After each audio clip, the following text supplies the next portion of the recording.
Pourquoi je crois en Dieu et à l'au-delà? L'infiniment grand.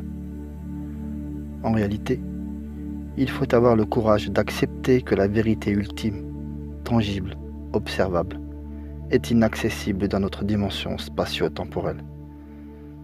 Par le biais de nos réflexions, nos observations et nos croyances, nous n'avons qu'un spectre résiduel. Encore faut-il avoir le courage de remettre en doute nos certitudes et se débarrasser du jeu égocentrique. Nous sommes prisonniers de nos sens et de nos capacités intellectuelles.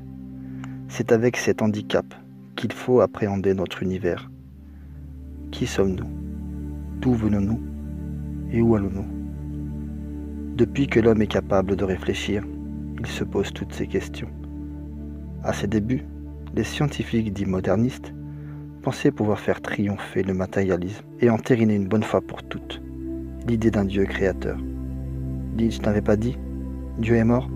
Les scientifiques pensaient à l'époque pouvoir prouver que l'univers n'avait jamais eu de début ni de fin, et que cela détruirait totalement les religions et les courants spirituels pour toujours.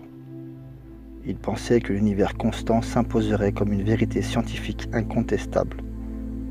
Nous savons aujourd'hui qu'il n'en est rien.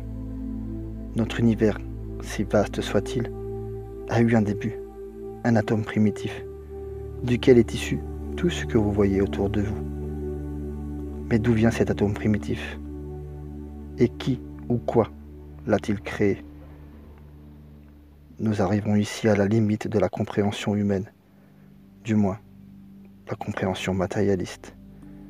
L'explication du Big Bang nous plonge dans la spéculation, la croyance ou la philosophie.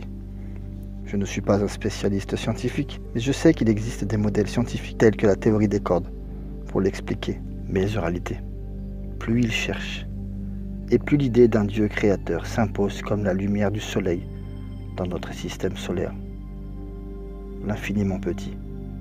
Grâce à la physique quantique, on comprend que dans l'infiniment petit, le temps et l'espace n'existent pas. En effet, les éléments constitutifs de la matière ne sont pas soumis à nos contraintes de temps et d'espace. Cette vérité scientifique explique l'existence même de toute chose dans un espace-temps infini. Ce paradoxe est la position de celui qui croit en un Dieu et en l'au-delà.